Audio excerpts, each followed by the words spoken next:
Hello again, and welcome back to Granny Dorothy Visits. Today's topic is You Are Never Truly Alone. And the first reading from Wayne Dyer's Everyday Wisdom, if one of us succeeds, we all do. And Julia Cameron's Blessings. The quote at the top of the page is from Louise Lilte.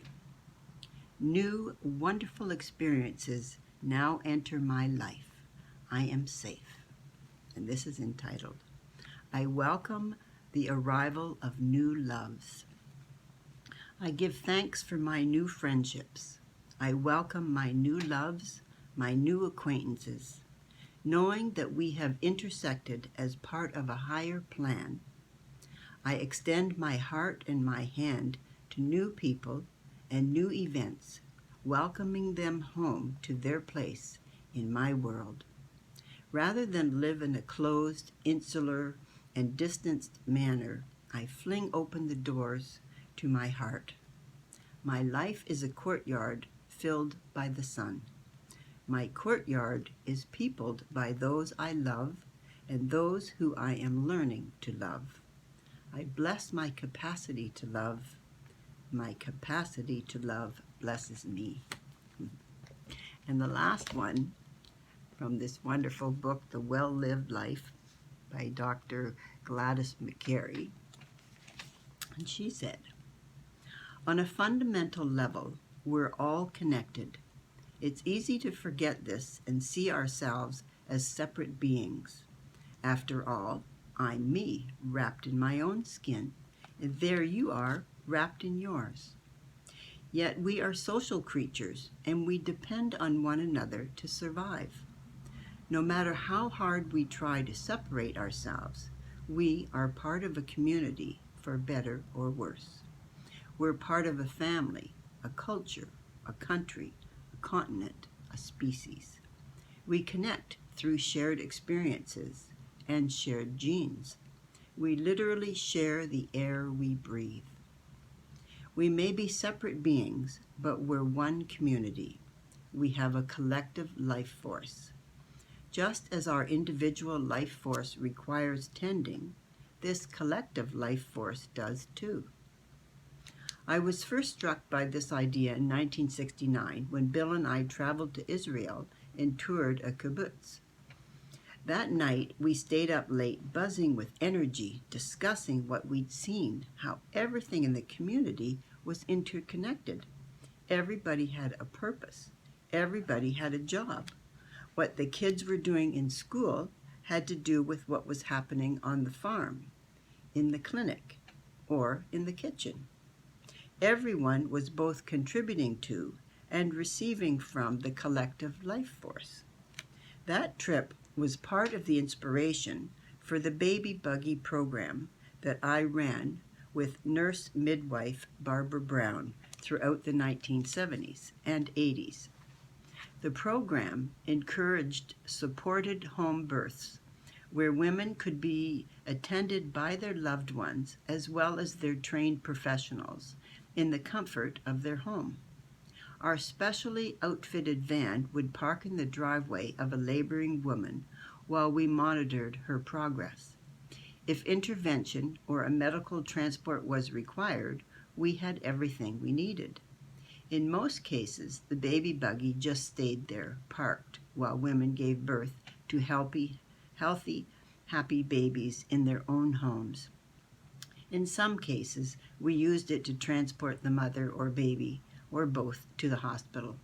In all cases, our van, with its giant stork painted on the side, sent a clear message to the community.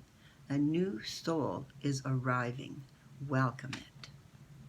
A true sense of community seems rare in our modern age. Even before the pandemic, many media reports were noting that we are experiencing a crisis of loneliness. Loneliness has been identified as a problem in numerous countries and across a range of demographics. This sense of disconnection wreaks havoc on the body. One study at Brigham Young University showed that feeling lonely has the same effect on longevity as smoking 15 cigarettes a day. Poor social relationships have been associated with a 29% increase in the risk of heart disease and a 32% increase in the risk of stroke. At the same time, the data shows that positive social connections help us thrive. The author, Ashton Applewhite, has noted that social connection is a main indicator of happy and healthy aging. She also recommends multi-generational friendships, an idea that is echoed by numerous studies showing the positive effects being around small children has on older people facing questions of purpose. While marriage in general is associated with decreased risk of cardiovascular disease, troubled marriages are associated with increased risk.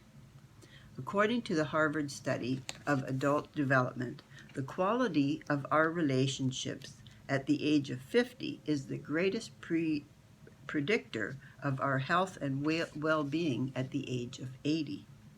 Life comes from our connection, is supported by our connection, and creates connection. We are happiest and healthiest when we are contributing to and drawing from our collective life force. This idea is the basis of my fourth secret for you. You are never truly alone.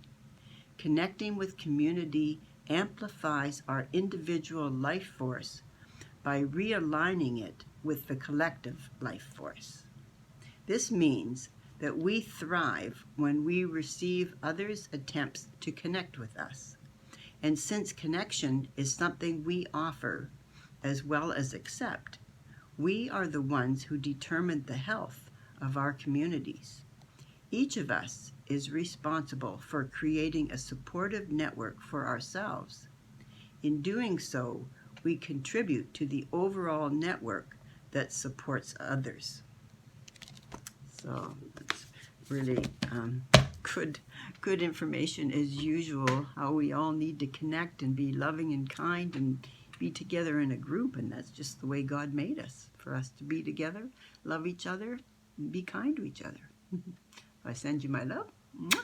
Until next Monday, bye for now.